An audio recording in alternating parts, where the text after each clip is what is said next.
Hey everybody, Frank from Velocity Money Mortgage. I want to talk to you about the philosophy of refinancing. When you have done one in the past, or maybe you haven't done one yet, but the theory of refinancing is the closing costs are $6,000, $8,000, $10,000. That's not true. See, here's how it works philosophically. Whenever you have closing costs, there's basically two sections. There's what it actually costs you, which could be lender fees, title insurance, recording fee, closing fee. Those are things that it costs you one time that you'll never get back, and that's rolled into the new loan.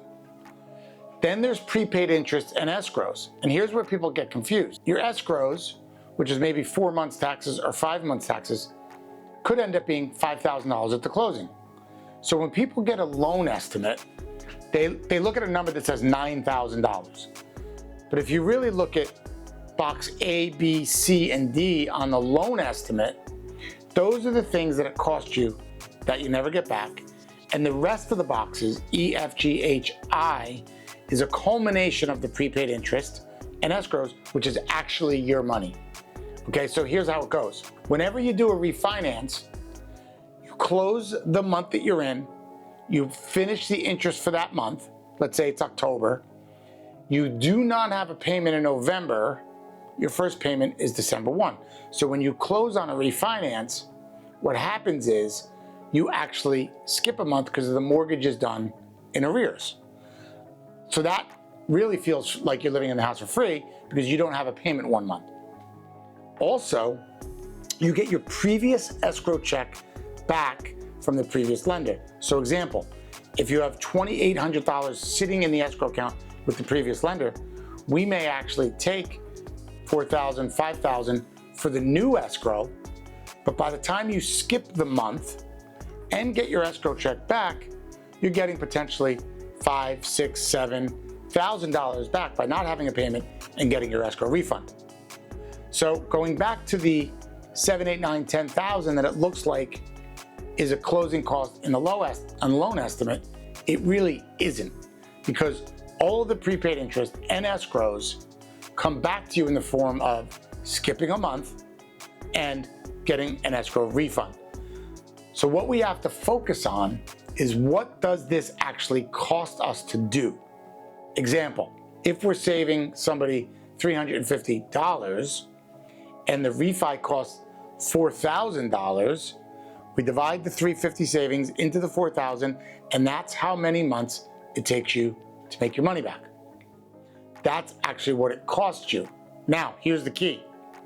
You're really only out of pocket 98% of the time for the appraisal, and everything else is rolled into the loan. So let me ask you a question. Would you trade a piece of paper that has $350 a month higher payment with a rate that's a point higher or whatever for a new piece of paper where the rate's a point lower and the payment's $350 lower, and maybe you owe $5,000 or $6,000 or $7,000 more than you owed before, but you're getting back $5,000 or $6,000 or $7,000 by skipping a month and then getting your escrow refund? So it's the ebb and flow between the old and the new, and yes, it looks like you're adding on to the new, but you're actually getting some money back, plus you have a savings. Then you add the calculator that we've done in a different video, which then shows you how to save the money, apply the savings towards principal, and shave 6, 8, 10 years off the mortgage. So I love refis. Why? Because it's a mathematical equation. It's not emotional.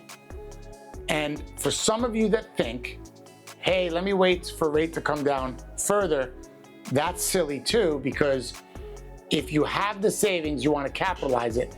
On the second go round, any repeat customers, I will give them a free refi by paying for closing costs as a lender credit.